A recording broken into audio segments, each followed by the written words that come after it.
Ladies and gentlemen, it's time to start the press conference. Hayabusa 2 touchdown is the topic of this press conference. Probably introduction will not be required, so starting from project manager Mr. Tsuda, to say a few words.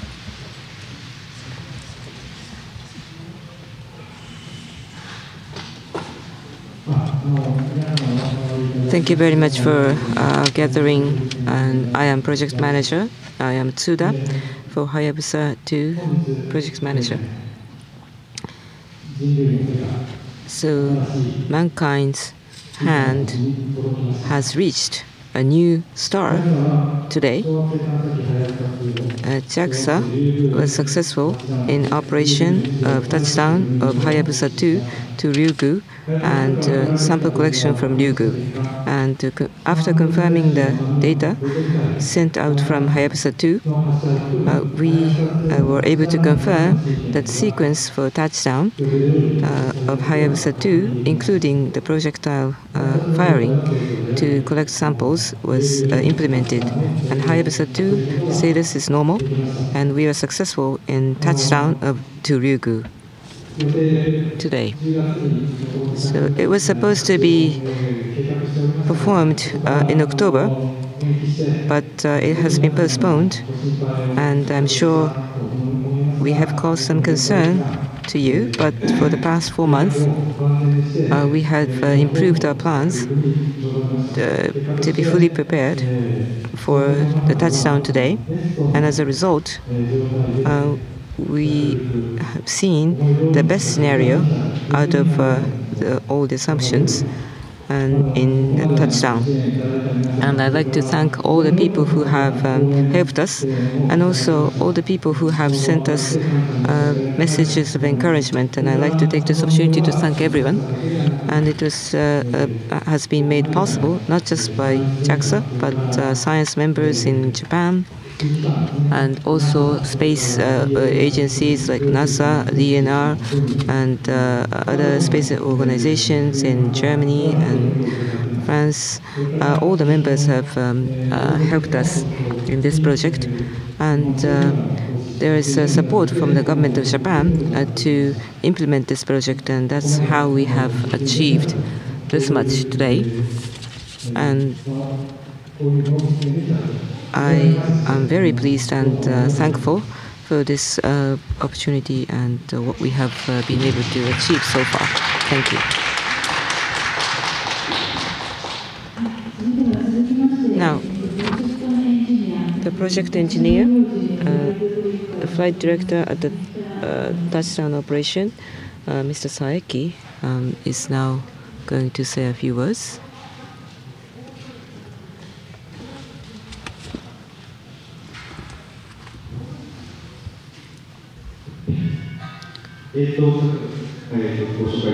As was introduced, I am a project engineer of Hayabusa 2 team.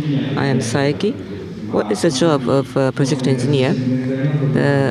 I am responsible for the whole system of the spacecraft. And at the time of touchdown, I was in a position of flight director to do the operation of the spacecraft. So let me just share with you my thoughts. I'm quite fatigued and exhausted, but at the same time, I feel really relieved. And this operation has been successful because of the whole team's persistence paying off. And before the arrival, we had used the fictitious mock-up Ryugu to do the rehearsal. And then after arrival, we have made the observation of the whole asteroid, and then focused on W08, and then we have made a lot of discussions to make sure that this would be the touchdown site, and it was supposed to happen in October, but it has been postponed. We have been quite persistent in making meticulous preparations, and up until right before the operation, we had been engaged in all the checking and confirmation, and that persistence has resulted in the success today. But today is not the end of this project. The project will go on. But as we have done, we will be persistent in covering the asteroid Ryugu. And I'm very thankful that I'm speaking to you. And I'm very proud to be a part of the Hayabusa 2 team and had this wonderful experience. Thank you.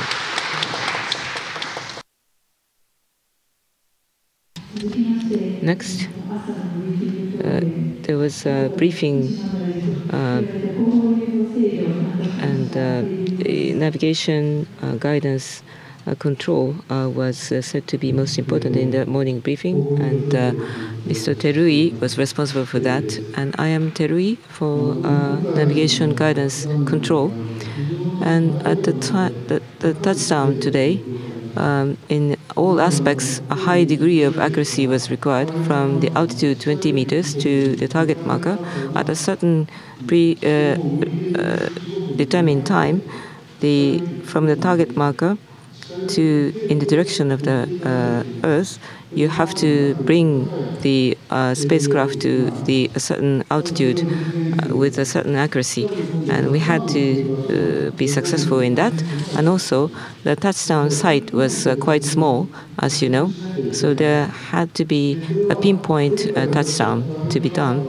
And based on the target marker that was dropped earlier, the spacecraft had to be guided toward the target marker at in a proximity, and then lowered at a certain direction. And so high degree of accuracy was required, and we have reviewed all aspects such as parameters and design values after last year's operation, and then as a result we were able to perform the touchdown with extremely high degree of accuracy, and engineers from manufacturers and navigation guidance control team of JAXA had provided us with assistance and commitment and passion. And I'm very proud of this whole team. And thanks to this team, we have been able to achieve this result, and I'm simply pleased to have been able to do that. Thank you. So, Project Manager Tsuda is now going to explain in more detail about the touchdown operation performed today.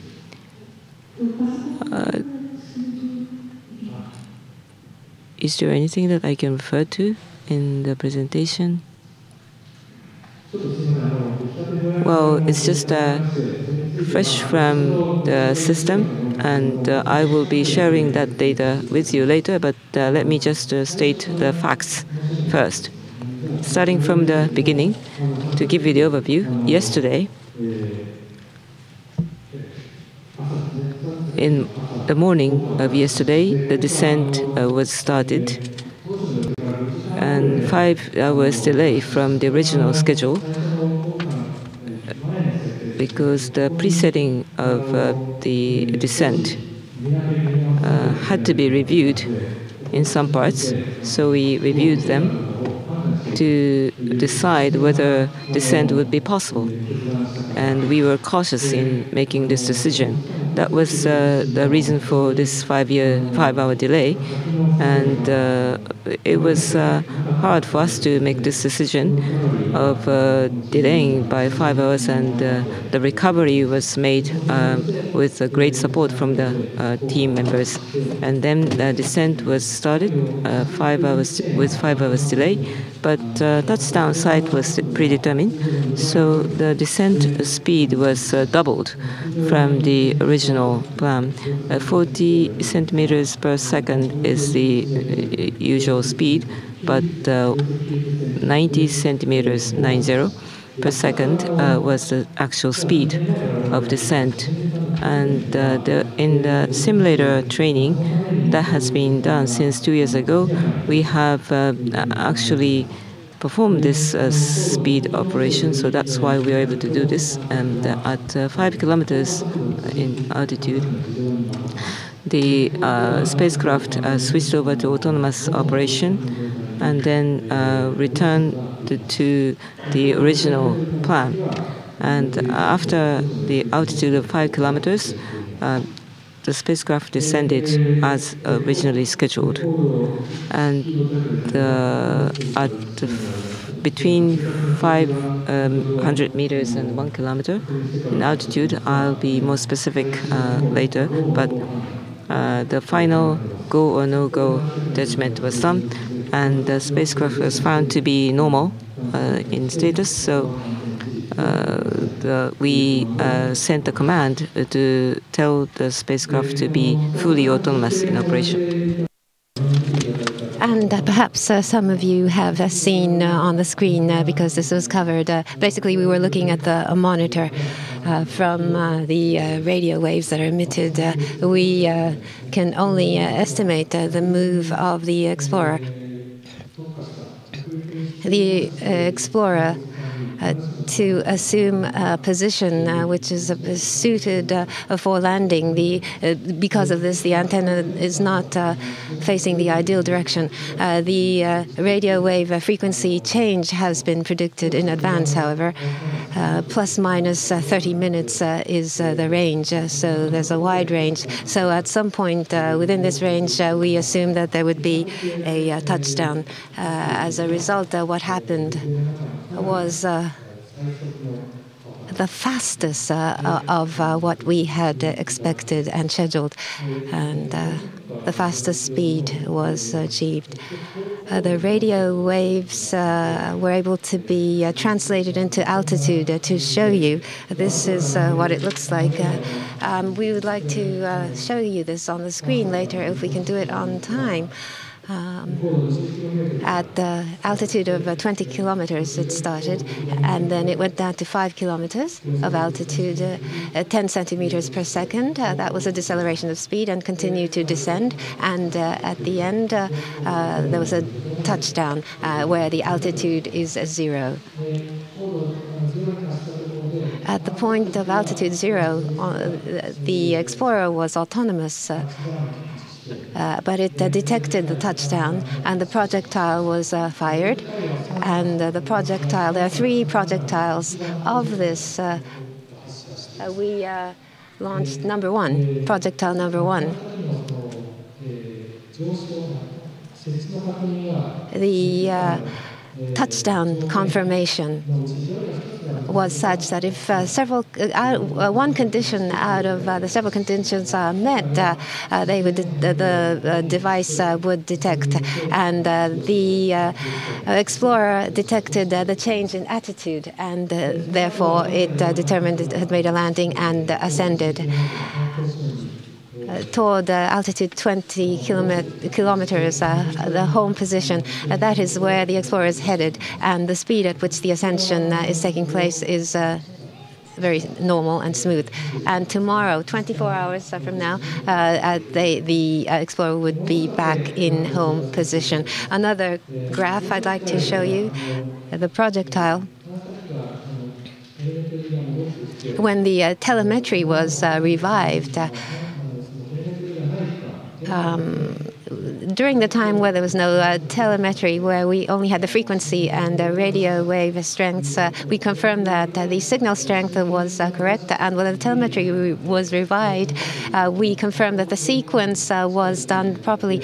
We could only confirm that in retrospect, but that the sequence had been followed properly had been confirmed, and we made the judgment that everything was on schedule. But from the Explorer, we're getting information around the time of the touchdown. And this graph is projectile number 1 when it was launched, and this shows the temperature change. We use explosives to launch the projectile. This is the time of touchdown or the launch, and the temperature has gone up about 10 degrees, and this shows ignition, and it shows that the projectile was fired. And since it was fired, container number 1, that is container number 1, which we presume contains the sample, will be sealed. We will do that before noon today, and that's the outline.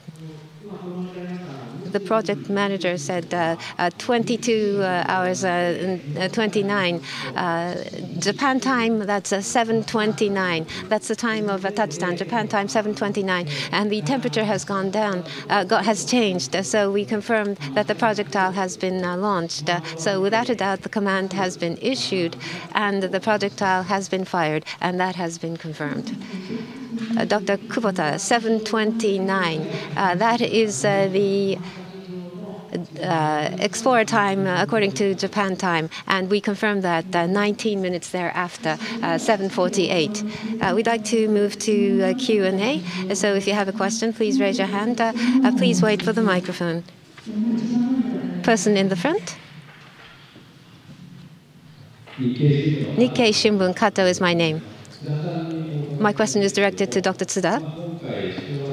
This time to the asteroid, you have made another landing. Asteroid exploration, I think, is a strength of Japan. Why is it that Japan is able to lead the world to the extent that it does? Could we have your thoughts on this? For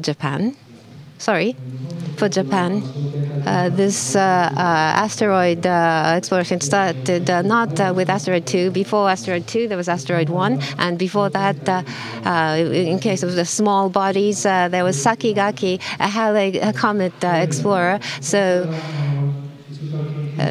since previously centered around ISIS, we've had these missions and sciences which we were interested in. It's a long history. And Hayabusa, in our exploration design, or in terms of our philosophy on mission, is one which has been impacted, which had a great impact and impression on us. And of the successes and failures, we have learned a great deal.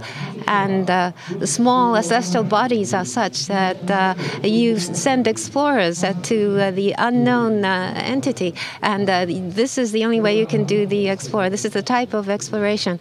And this is different from the large planets. There's a lot of uncertainties. And then you have to have a plan B and a plan C in your design. And engineering and science, very meticulous cooperation between the two takes place. And only then we can find what the point of compromise is and what we cannot compromise on. You have to try to work out the details of the design. And I think the soil, the climate for that is here in Japan. The Explorer is 600 kilograms. It's a small one, but it has a lot of functions on board. And this is such that we've been very selective in choosing the equipment. And we finally put on board what we did. And the engineers and everyone involved were very satisfied. And we said that we would go ahead with it. And there was good teamwork. Science in the broad sense of the word, the state-of-the-art science was properly applied, bearing in mind the limitations of reality. And I think there is that climate with regard to scientific missions in Japan. A different topic. Mr. Tsuda, when you were a university student, you launched a project for a super small satellite. And that experience of your university days, how has it been incorporated and helpful in this experience project? Well, it was really helpful. CubeSat, which is 10 centimeter by 10 centimeter satellite. That is what I was involved in when I was a university student, starting from the planning, design, verification, launch, and operation. The whole thing is what I was able to experience, and this was really a help for me. And CubeSat itself is not the one, but Mr. Sayaki and Mr. Terui have been working with me in the research. So I was blessed with good camaraderie. And starting from the planning to the launch and operation, the whole process is something that I was able to experience when I was a student. And that has become my asset. And in the development of Hayabusa 2, basically the same flow was followed, of course, of a totally different scale. So, if what needs to be done properly in order to avoid failure, that is quite clear to me. Thank you. Next question.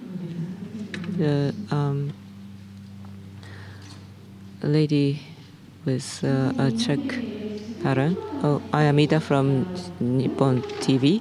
So the projectile that Mr. Kubota was talking about, was it confirmed that it has been fired? Yes, exactly. In the morning, or when I was making a briefing, the command was confirmed to be sent out, but actually project manager Tsuda has showed this. The temperature surrounding the spacecraft was confirmed to have increased at the time of touchdown, and this is one of the strong piece of evidence that shows that projectile was fired. So touchdown proved to be a great success. And thank you. And project manager, you said that you have to keep your head cool, but heart warm or hot. Has it been possible for you to keep your head cool all the time? Yes, I think so. Up until the confirmation of touchdown, the whole team was level-headed and making decisions with a cool head. But once we were able to confirm the touchdown, maybe we lost some coolness, but we were able to assure the safety, and there was more return for what we have done. So you have been able to keep your head cool, and you've never lost your sleep to reach this stage today. No.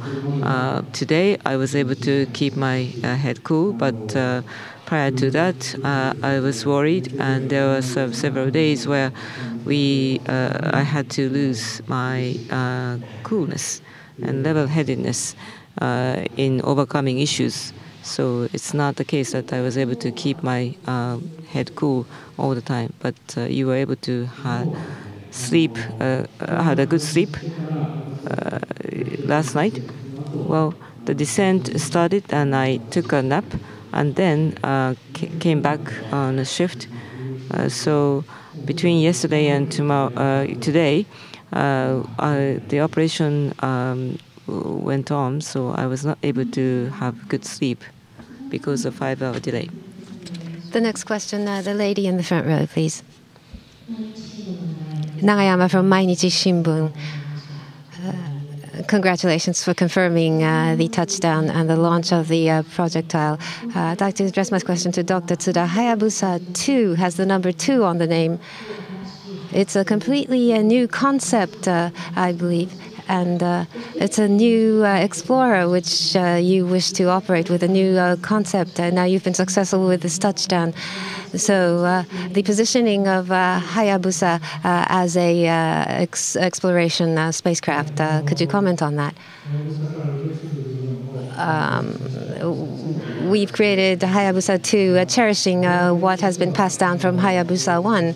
But on our part, we wanted to make it succeed as a completely new spacecraft. We wanted to have results which go beyond what has been achieved with Hayabusa 1. And that is the attitude with which we have embarked on this plan. The pinpoint touchdown, which was very successful today, goes beyond Hayabusa 1. What Hayabusa was unable to achieve, we felt had to be done. But not only that, technology which goes beyond Hayabusa 1, what is that? We gave thought to that, and we discussed that seriously. And we decided to apply what we did, and one of which was the pinpoint touchdown. And we didn't think we would do that initially. So two challenges that we have, we felt that we needed to design seriously, and with Saiki and others around me, before and after the touchdown, we've been discussing and we've analyzed, and the touchdown has been realized as a result of this. In that sense, Hayabusa 2 was a new mission, you could say that. And there's a lot of new results and assets which we hope can be passed down to the next generation. I think we've had a wonderful result. So you've managed to go beyond Hayabusa 1. Can you say that? Well, when we confirmed the success, the initial project manager, Dr. Kawaguchi, is someone I spoke with, and we shook hands. And we talked about the initial, we paid back what we could not achieve with the first spacecraft. And Dr. Kawaguchi laughed. Saiki-san, I have a question. The pinpoint touchdown operation was quite stringent, and you were able to overcome this. But HCI is the next challenge. Has the operation today helped enhance your confidence in HCI? Well, HCI is one of the biggest highlights, just as big as the touchdown operation, and it is quite risky. And honestly speaking, HCI is really a challenge, but all the team members have been using their brain in touchdown operation up until today, maybe starting today or tomorrow. We would like to celebrate the success today, but from tomorrow, we would like to start preparing for HCI. And as we prepare for the touchdown, there are things that were identified to be reflected in HCI, so these will be ensured to be reflected so that we can go in for HCI.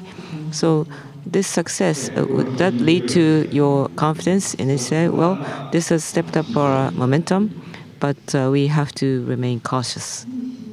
Next question. The person in the blue shirt, please. Fukushima Miyu Shimbun. Fukuda is my name. My question is directed to Dr. Tsuda. this time in the selection of the touchdown spot. And overall, highly accurate data was required, I assume. We're a local newspaper. And Aizu University's contribution and technological competence. Could you evaluate the university from this standpoint? Aizu University created the Ryugu model of its shape, and it was made a very powerful contribution. And the Ryugu model, since it landed on the asteroid, we needed the data, and that was one milestone in terms of our work. But the landing spot was a very small area. It's not only the overall topography, L08E1, this landing spot, the details of the topography needed to be made, and we asked that this be generated to the university. And so the landing spot 3D topography was created by the university, without which this L08EY landing would not have been possible. That was a core contribution. It's not restricted to this, but this time project members in various fields contributed, and it was an all hands on deck which had contributed to this landing, including Aizu University. A very good teamwork was seen and was possible. And this is good for future exploration and scientific missions as well. So next question is also about Fukushima. The prefectural corporations in Fukushima are involved in the development and production. So Hayabusa 2 mission was started after the March 11th earthquake in 2011, and some of the companies involved were affected by the earthquake. And the success today has been a great satisfaction to the corporations that are involved from Fukushima. So what sort of message do you think you have been able to convey to the companies that are involved in this operation from Fukushima? Well, with regard to corporations in Fukushima Prefecture, HCI, the impact of technologies are from the companies in Fukushima, or they made a great contribution to the technologies of Impactor. And the cutting-edge project technologies have been planned, and we have reached a certain milestone today. And there will be challenges that will have in store for us, but we have to be seriously involved in this, taking advantage of our areas of expertise. And of course, there are corporations from Fukushima as well as people from around the country involved. And in some way or other, today's success will make it clear that there is a greater potential for mankind. And if this leads to such hope to everyone, I'll be very pleased. And Sayaki, who is a flight director at the time of the development, was involved in the HCI development because he was a main engineer for that. Impactor operation has not been completed yet, but at the time of development, we were supported by the companies from Fukushima greatly. And personally speaking, I have this impression that Fukushima companies were quite persistent, and after the earthquake, the meeting rooms that we went to were still affected by the earthquake, and even if we ask for some unreasonable requests, they were quite tenacious in responding to those requests, and as a result, we were able to launch the spacecraft. And still, there is a major milestone that we have yet to reach, but we like to celebrate this together. Next question, the lady in the red dress, please. Television, Asahi Television.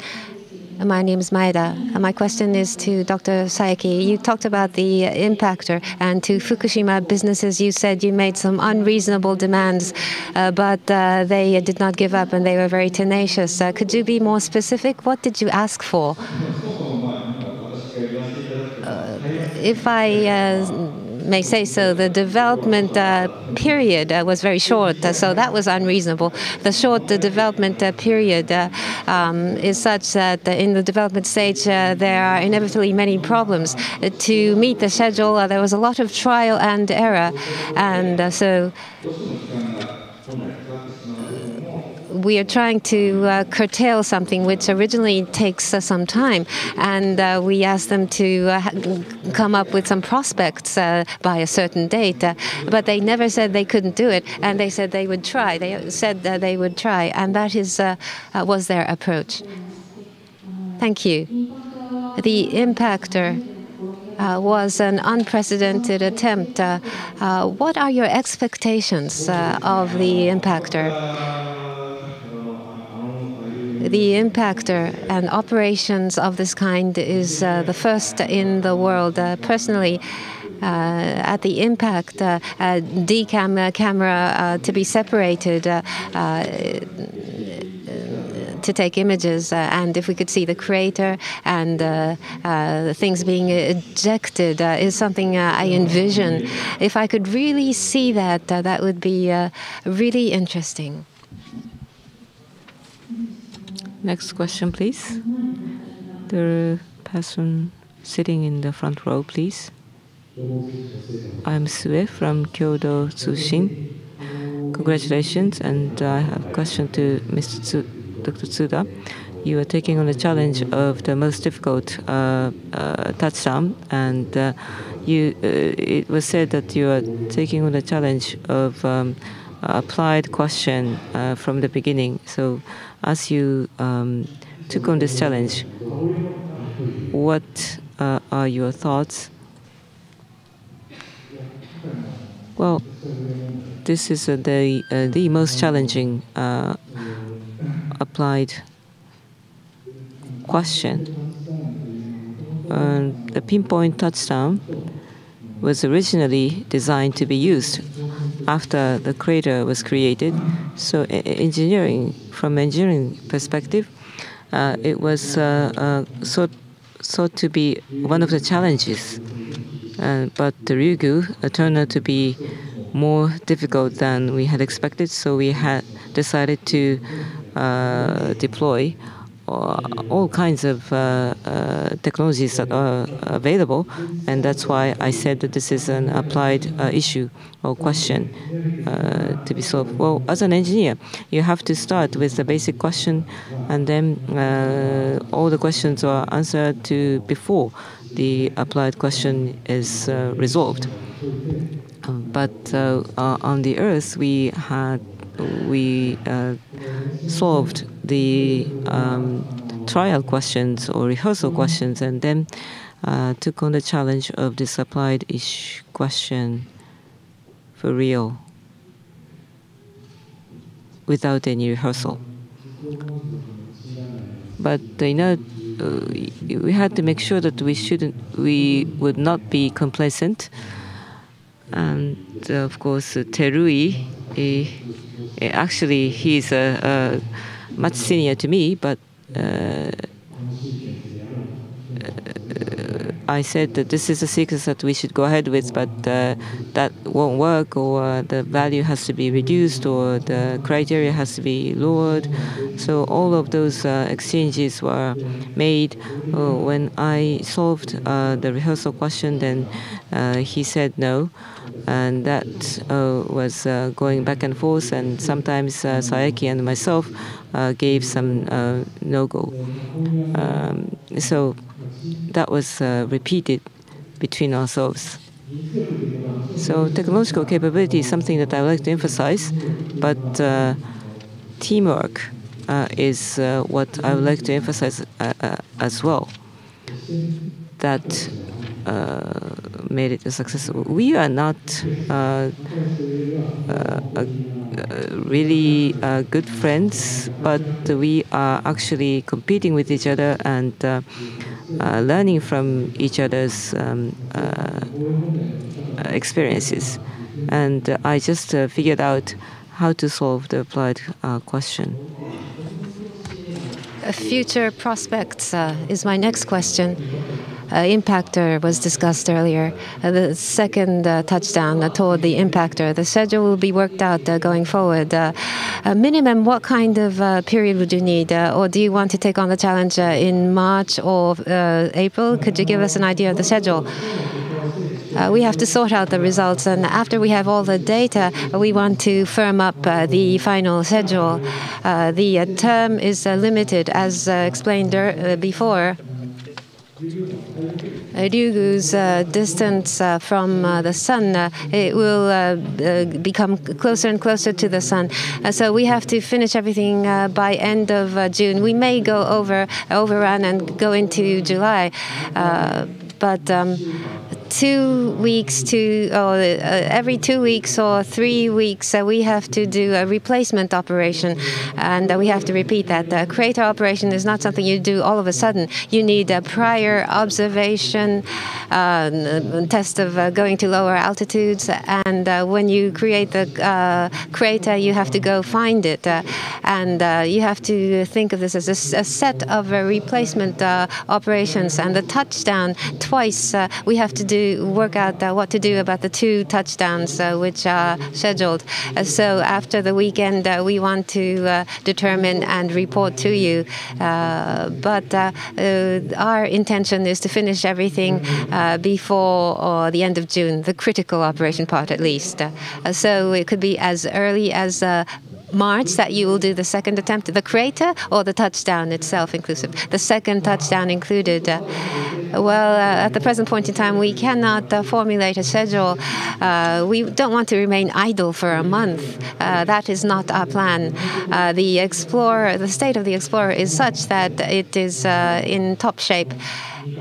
Maybe every 2 weeks or 3 weeks, the critical operations we wish to conduct. Now, the images right after the touchdown have arrived. So, Dr. Yoshikawa, could you explain?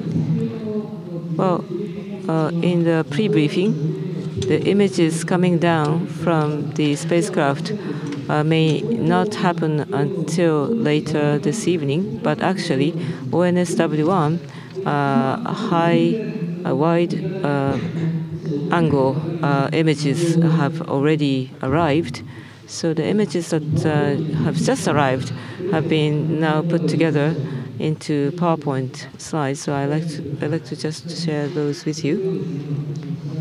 And I will change this to slideshow mode.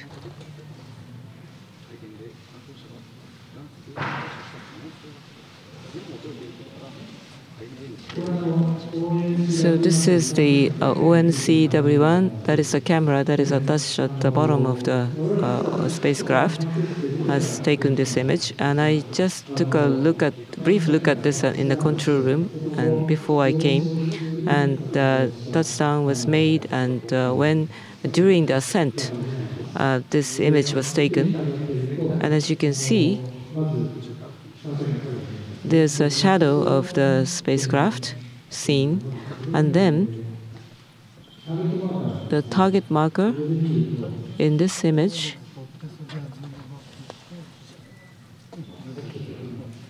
the opposite of what I showed you.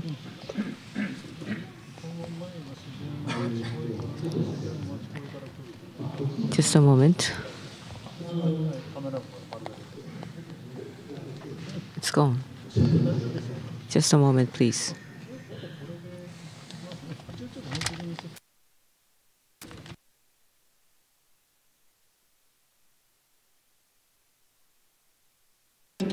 The images have just arrived, so please bear with us.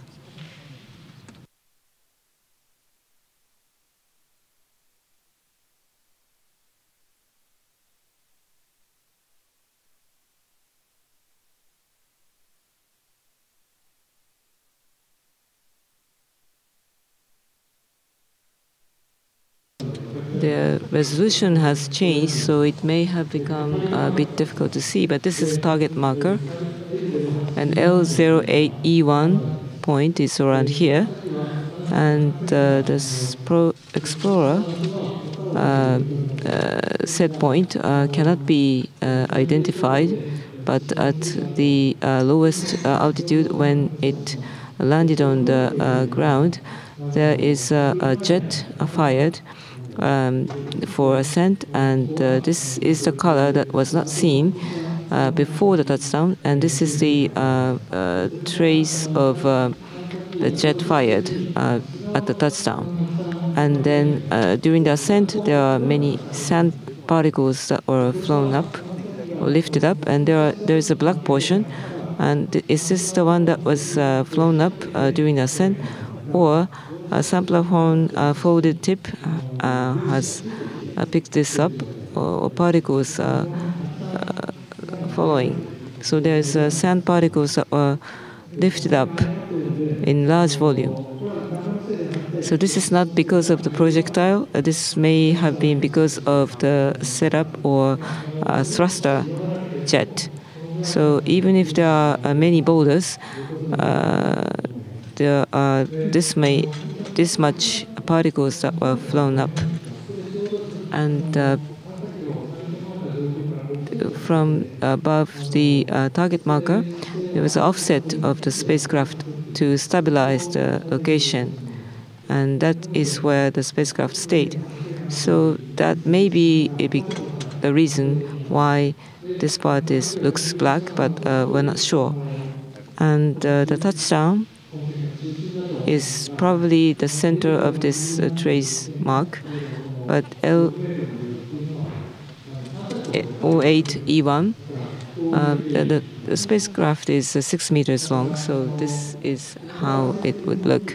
So based on this, the spacecraft probably would have touched down as scheduled or as planned, but this is just an estimate at this moment. Terui-san, do you have any comments?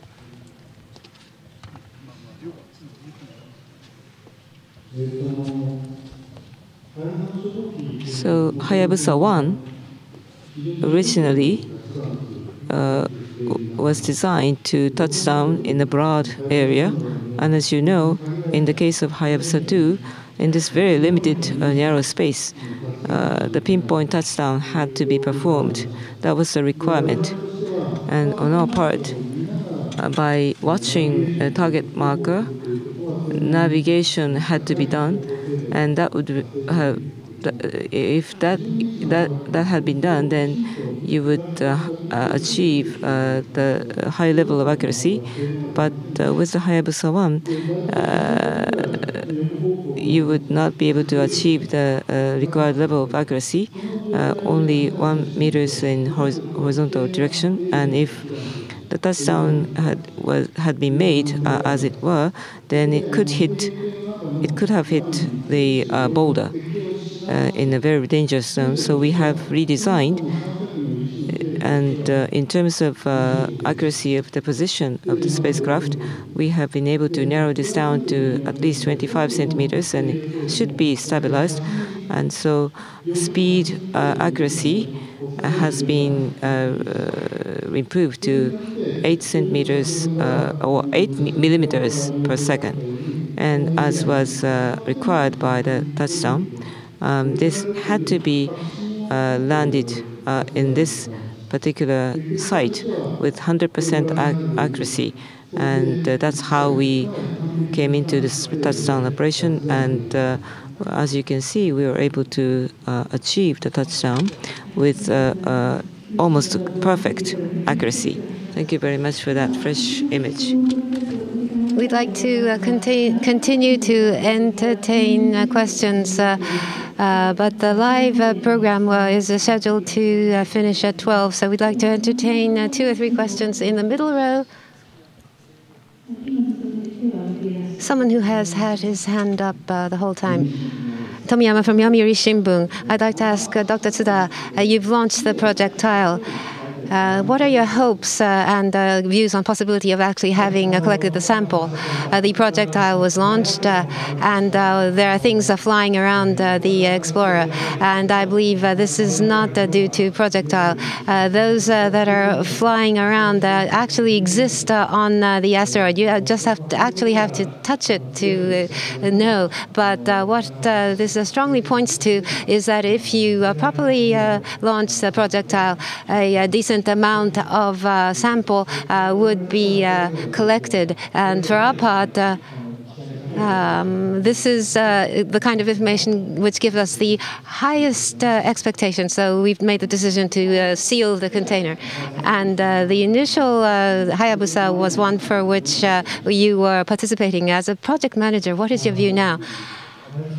At the time of Hayabusa 1, I was in the control room, and I was involved in operation. I was a supervisor and responsible for what goes on in the control room. But what I saw then, what I experienced then,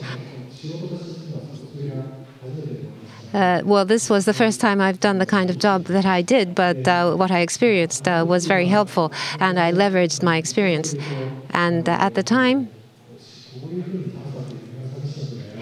I was impressed that this is the way you go about doing exploration. I was just impressed, and I was absorbing everything. I was just in the learning process.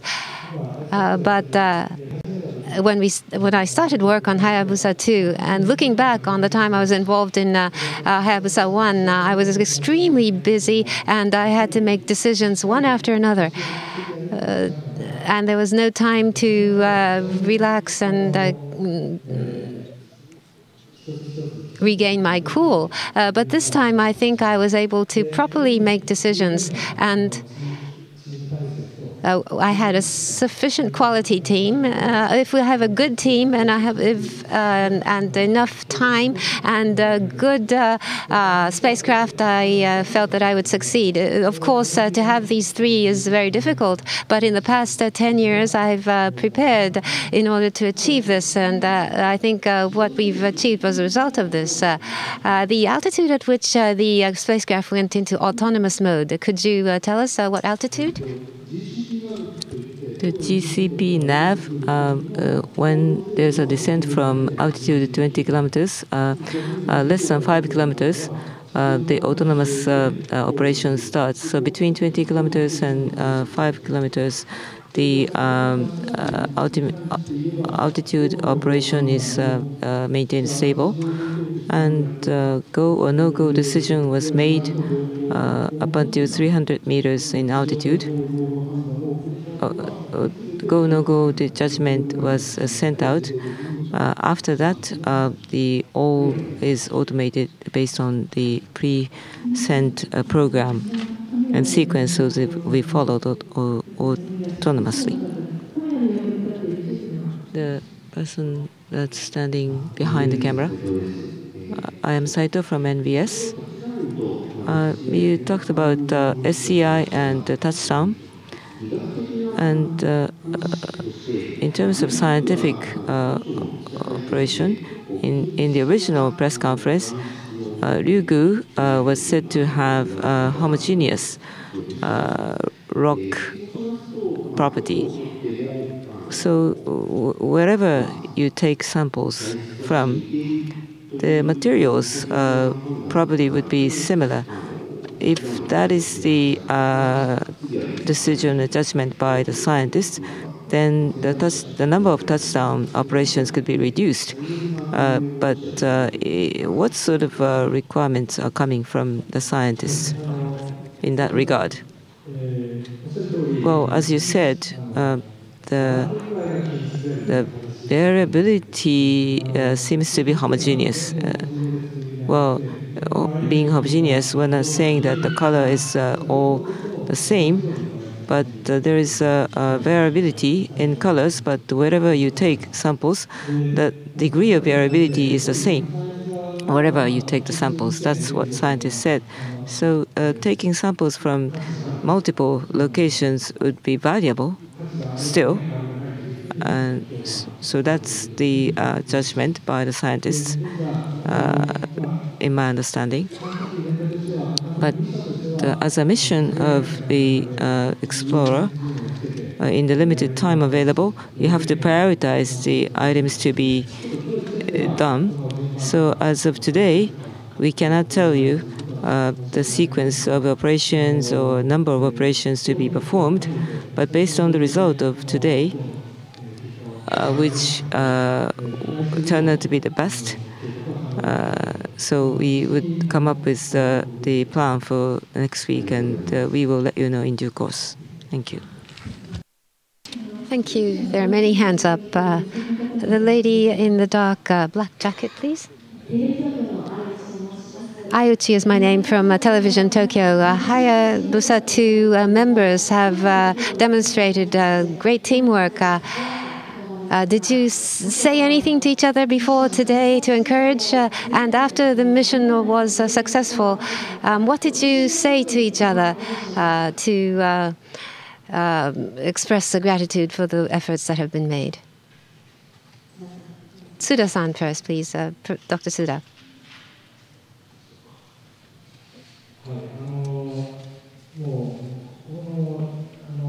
Yes. Ever since touchdown on Ryugu, we met each other every day. There was not a single day where we did not meet each other. And we talked to each other every day.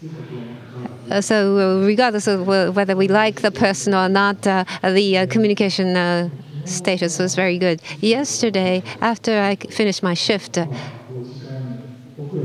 was a 5-hour delay in the start of descent, so there was a slight trouble, but we've overcome that. And when the shift was finished,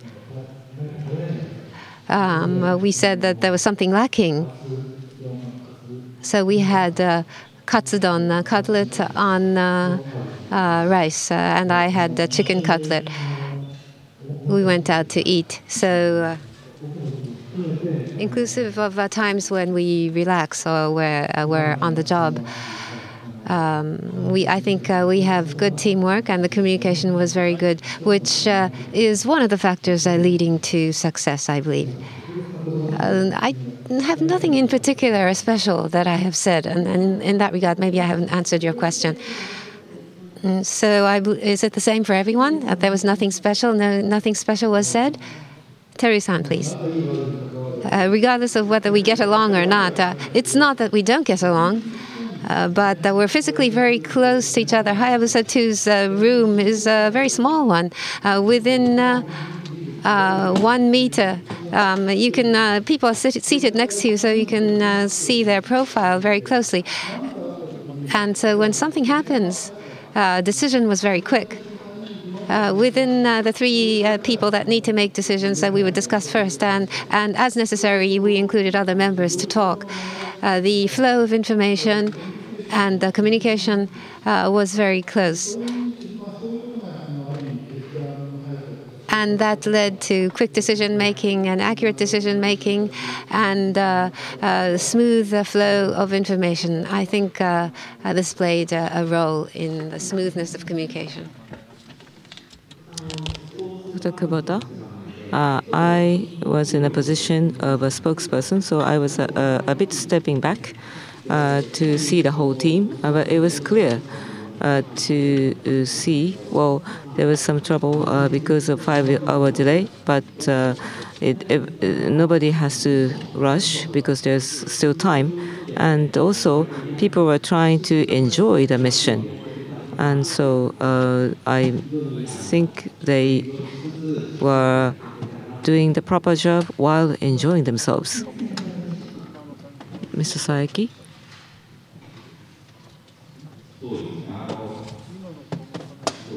Well, special words Well, project manager Tsuda usually selects a very good encouraging word before operation to share with everyone, but he doesn't remember what he said, so because of all the things that he had to do today. And as project manager Tsuda said, of course, we went out for a cutlet with a bowl of rice. And so we were working and eating and sleeping together. And we were not always in good terms because we sometimes disagree with each other.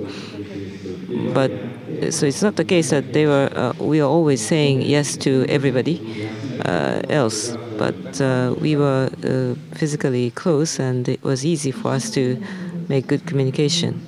So mission manager, Mr. Yoshikawa.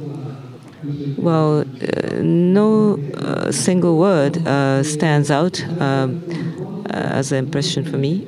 In Hayabusa 2, as a core member, I was always in the same room, and we had a lot of discussions, of course, serious discussions as well as fun talks. So there was a good atmosphere in the room. So that is the good positive part of this whole Hayabusa 2 team. I'm not answering your question directly. So with the best condition, you were able to succeed in touchdown, and the time has moved up. Was it too smooth, or was it totally unexpected, or slightly unexpected? Well, it was within our assumption. By that, what I meant is that as an engineer, there's always a range of best case scenario or worst case scenario. For example, the shortest duration and longest duration, then we would always hit the middle of the ground in design. And when we run the simulations, of course, there were some times where we saw the best case scenario, but we cannot believe in those all the time. So from the middle ground pattern, there is a range set and share the information with the external parties, usually. But in today, in particular, most of the things have turned out to be more positive side. But of course, the design has been intended such that it would turn out to be a more positive side, and actually things turn out to be as we had expected. So if you look at the Ryugu image, the various particles have been flying around. So can you estimate how hard the surface of the rock is? Well, at this moment, we don't know the answer. But if you look more closely at the behavior of the spacecraft, because this has bounced back. So with that, we may be able to estimate the hardness. There's Minerva and Mascot, the rovers, and those objects have been actually touched on the surface, and the hardness is really important piece of information to scientists, and that kind of information can be obtained through these operations.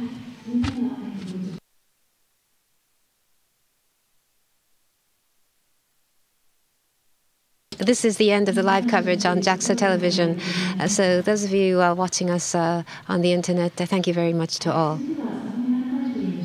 So we'd like to continue Q&A.